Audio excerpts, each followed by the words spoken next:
Hello and welcome to the Surgical Spirit podcast. I'm your host, Dr. Haidar Al-Hakim, the Third Eye Doctor.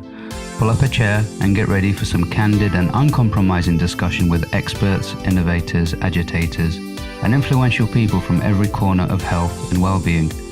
From inside the hospital to at home in the kitchen, we're leaving no stone unturned in our quest to uncover the secrets of healthier, happier, more successful, and less stressful lives. Thank you so much for joining us, and without further ado, let's meet this episode's guest.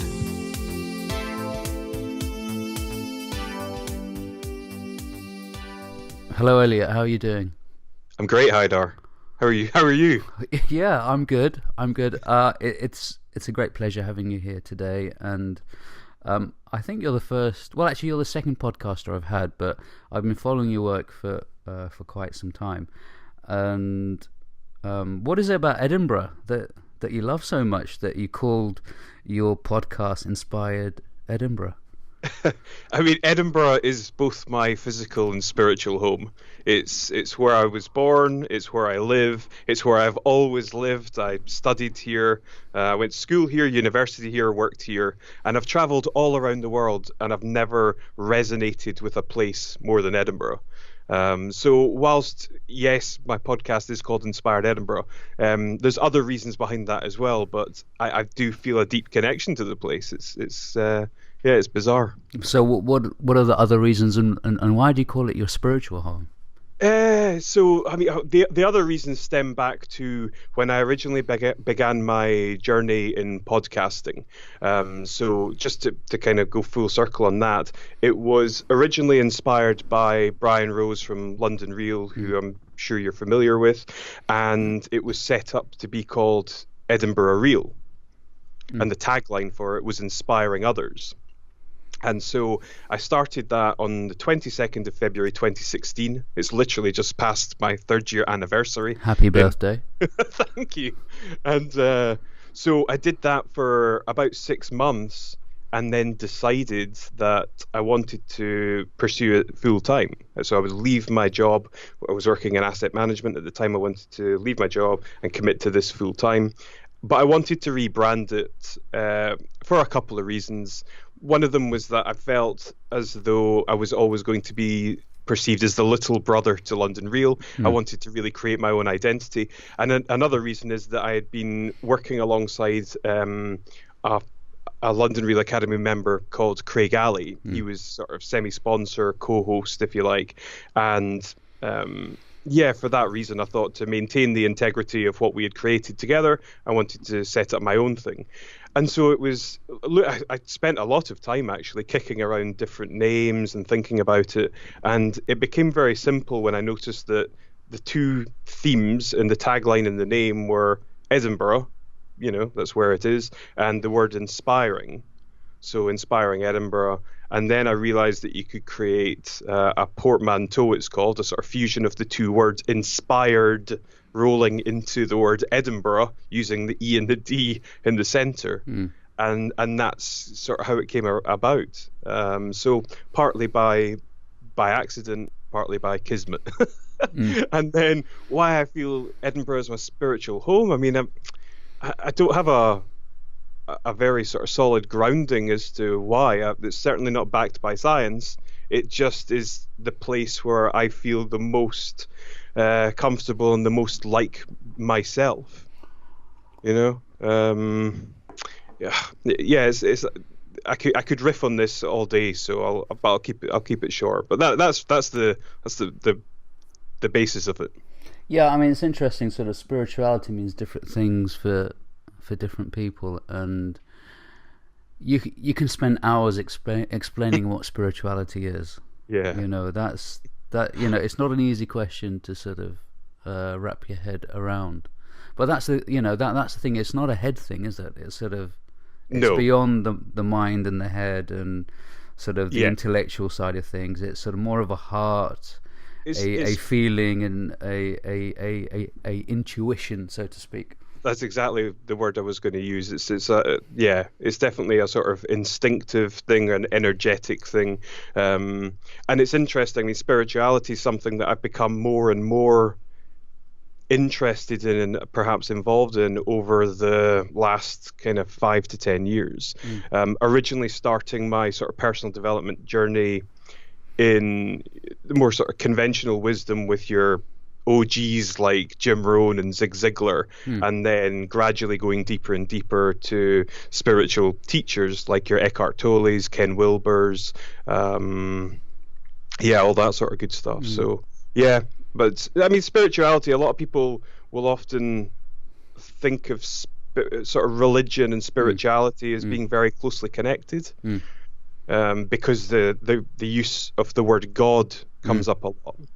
But it's understanding that God means different things to different people, and I think that actually lies out with religion, certainly for myself. Have you sort of stayed away from religion and sort of the God discussion?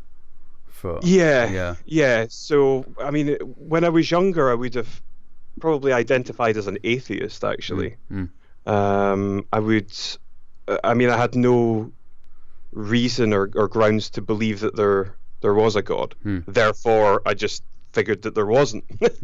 You know, a very simplistic scientific model of the world. But then I leaned toward agnosticism for the simple reason that I can't disprove that there's a God either. So I became open to the idea of it.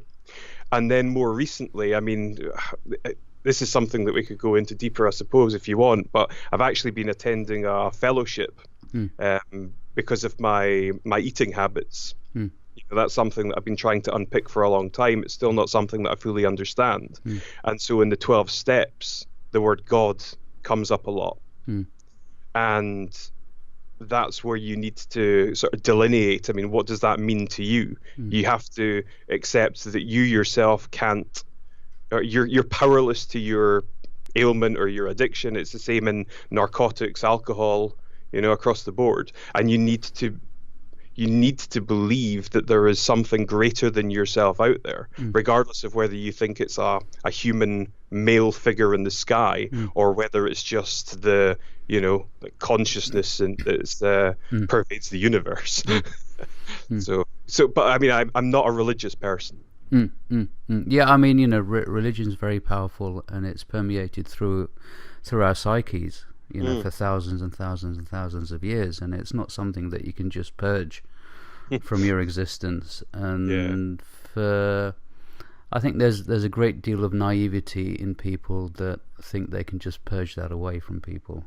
I mean, my personal view of the reason why there's a lot of mental health issues is because we've been purged of this whole psyche of the divine from ourselves. And that causes a lot of conflict because people do ask these deeper questions, which science doesn't really answer. I mean, science is very good at telling us how things work, but not why does it work in this particular way, and what's the true essence of it. And then it becomes a philosophical question rather than a sort of scientific question. And I say this a lot, it's bullshit at the end of the day, it's all bullshit. But for some people, your bullshit is sacred. Literally, it's sacred. So, if you really truly believe in your bullshit, then just keep saying it. Well, absolutely. Yeah. Live and let live is the sort of philosophy I like to go by on that one. Yeah. I mean, there's a lot of old age wisdom out there, definitely. And it's not something that we can just brush away. Just willy-nilly, really. So what was the kind of shift where you thought, right, no, and then, well, actually, this is really, really, I mean, is it something that you experienced, something that you went through? Was it a person you spoke to? On religion? Yeah. I mean, I suppose it's just been an ongoing process. So, I mean, I kind of consider myself an autodidact, really. I didn't ever really perform terribly well under the traditional education model when I was at school or through university. I've always thought of myself, I suppose, as a bit of a free thinker. And I don't know. Part of it I can maybe chalk up to just I, I don't know whether it's an innate laziness or whether it's just I never had a strong enough reason to want to do really, really well in school. I always just thought the whole exercise was a bit of a tick box thing. Like, what's next though? And I really had no idea whatsoever of what I wanted to do in life, and I still battle with that. But self-education is something that it should be an ongoing process throughout your life. And who you are when you're 15 to who you are when you're 20, 25, 35, and forever more, that should always be different. And I always hope that my beliefs, my views on things will always be malleable and I always challenge the things that I think. So, yeah, before it would have been ignorance and apathy, and now it's through a more rounded view of things, I would say. Mm-hmm. Yeah, but not as a result of any external stimuli as such, in terms of people telling me how to view things, just through myself. So you've always had that sort of internal inquisition of things. Oh, massively. Yeah. Oh, yeah. I mean, I became infamous at the place that I used to work at for asking questions. Yeah. I've always questioned everything. Even when the questions seem glib and superficial, there's always a reason to it, because I always like to challenge at things at their core. Yeah, but doesn't that cause questioning yourself all the time? If that's doesn't that get probably a bit sort of as in tiring and quite stressful when you keep questioning inside as well as out? I mean, there has to be a stage where you stop questioning and sort of just get on with things, and if you know what I mean, particularly that your internal belief system, because it does cause a lot of confusion. I mean, I questioned a lot about myself, and that caused a lot of burnout for me and confusion. And then there came a stage, well, actually, let's just stop questioning, just get on with things. And I know it's not perfect, and I know it's not 50%, but hey, fuck it, But in order to deepen the connection with myself, and in order to try and aspire to, I guess, self-mastery, I still have to challenge a lot of the habits and the things that I do and the things that I think, because a lot of it hasn't been programmed consciously by me. So to answer that question, I mean, I don't think you can ever riff on ideas or philosophize or think about stuff too much, in my opinion. And it's difficult, because I think you're right. Too much negative thought can be destructive. But too much positive thoughts, there's nothing wrong with it. Okay, right, yeah, that's interesting. So it's kind of regulating your own thoughts as well. Yeah. I mean, it's easier when you're kind of questioning other people, because that's just sort of straightforward. Just put them in that difficult situation. And have you had any interviews where you thought, do you know what, I need to stop here because I'm kind of messing them up, I'm sort of messing up their own, philosophies and everything that they've worked for? Or are you just a nice guy? Well, I am, I do inherently believe that I am a nice guy. I don't do anything for, I don't have bad reasons for doing anything. I'm trying to do things for positives. And it's difficult to say. I suspect that there's people that have left interviews with me when we've gone really deep, who have had some kinds of shifts. Yeah. And so I've never sort of followed up, in a therapeutic Did you see it though? Did you see things shit? This guy's. I see it every time I sit down with somebody. I'll probably ask something that will really stop them in their tracks. Yeah. So to give an example, I did an interview. It will be my upcoming interview. It's with a chap you might actually know, Jimmy Narain. Yeah. I don't know if you know Jimmy. So he's a prolific online course instructor. He's a digital nomad, world traveler, keynote speaker. The guy's, does and has done it all. And we got towards the end of the interview and we got really super deep on stuff. And I said to him, when was the last time you cried, Jimmy?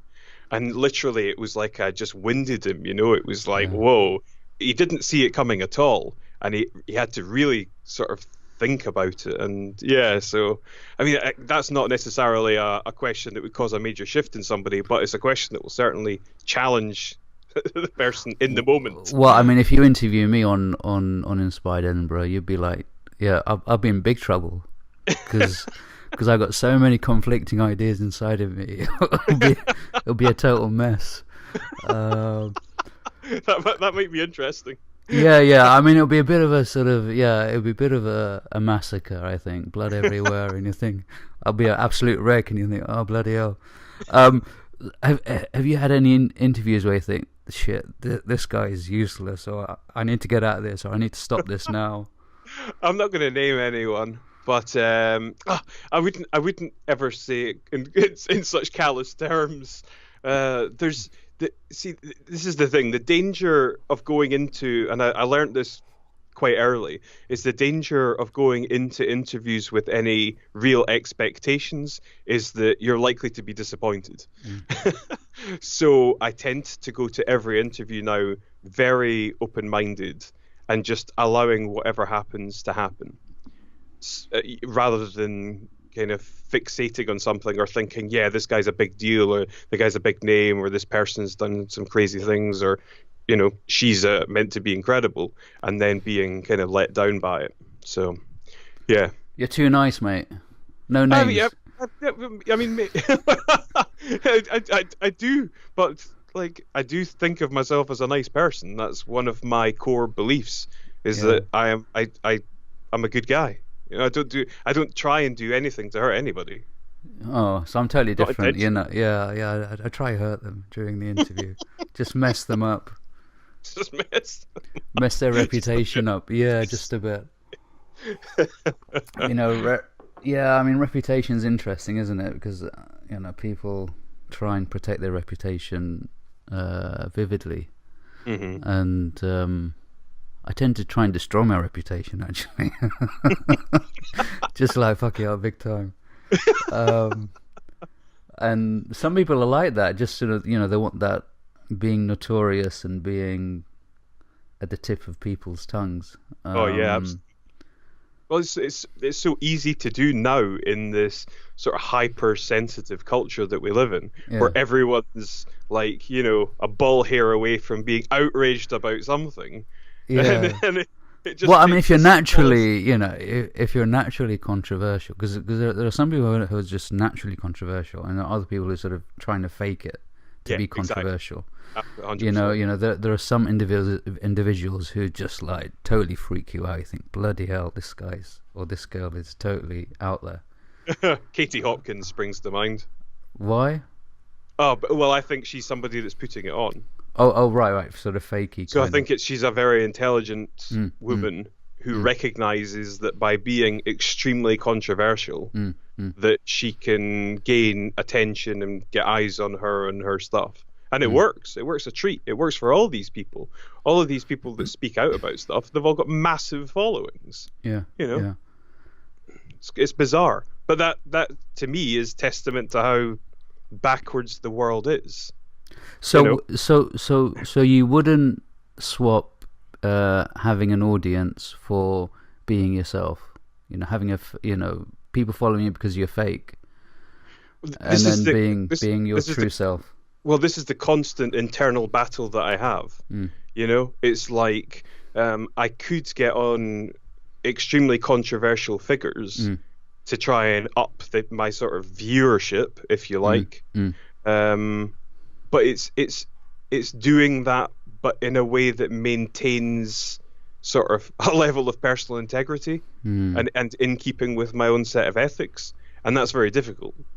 So I don't know. I mean, take for example some kind of supervillain that might get an enormous amount of views. Like, it's very difficult for me to do that because it goes against what I stand for. My show is called Inspired Edinburgh for a reason. There needs to be at least some redemption or some sort of positive story in it. So, I mean, a guest that I've got coming up later this year is a chap, I don't know if you'll know of him, but his name's Sean Atwood.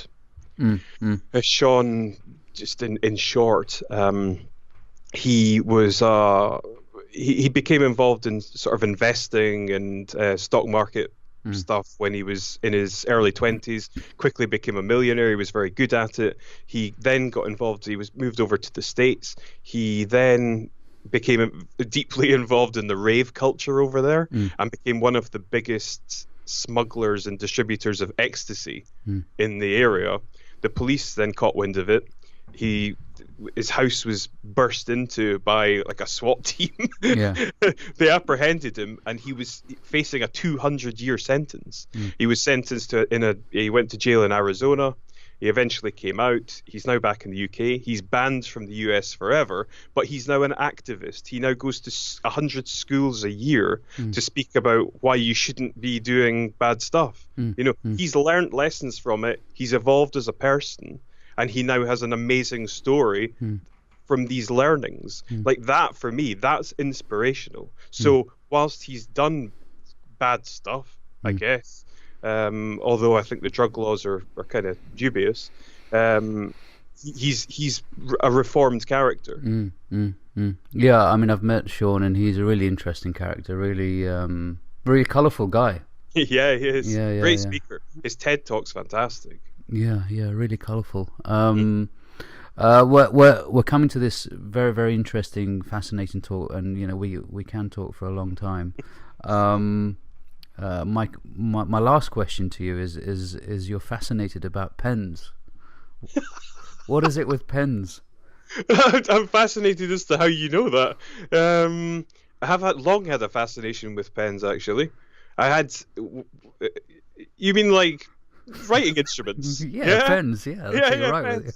I don't know, actually. So the earliest memory I have of that was a birthday that I had, and one of my best friends gave me a Mont Blanc rollerball for my as a present, and that catalyzed my interest in really high quality writing instruments. And I went on to acquire. I had a whole bunch over the years.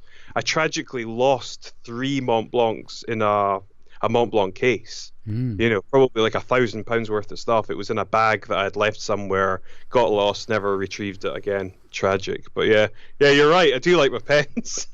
I don't do enough writing though. I definitely don't do enough writing these days. Yeah, because your handwriting's great, and you're very meticulous about your writing, and yeah. It's true.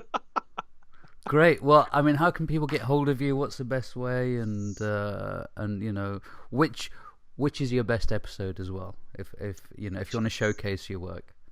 My most recent interview with Peter Sage is fairly special, and my most viewed episode is with the $50 billion man Dan Peña, which is always worth a listen. You might not agree with everything that he says, but I love that guy. Yeah, he's crazy. I need to get him on here, actually. Yeah, 100. That would be brilliant. That would be so good. Where to find me? I mean, if you type in Inspired Edinburgh, or if you type in Elliot Reeves, I've got my own personal website. My Inspired Edinburgh website, I'm still working on. It's been a work in progress for a bit of time. And I'm all over social media. I'm a difficult person to ignore, in actual fact, Haidar, for being frank. So. Excellent. Yeah. Thank you so much, Elliot. It's been great. It's been brilliant, and thank you so much for having me on, my friend. It's been a real privilege. Thank you. Take care.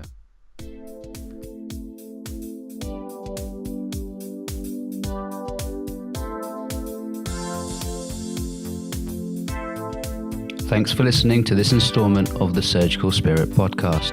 For all the latest in the world of surgical spirit, don't forget to follow on Twitter at The Third Eye Doc, and catch me on Facebook at the page The Third Eye Doctor. You can visit the website at www.thethirdeyedoctor.co.uk for more information on the work that I do. And please send us feedback and questions and suggestions for the podcast. It's always a pleasure to hear from you. I've been Dr. Haidar Al-Hakim, and I'll see you next time.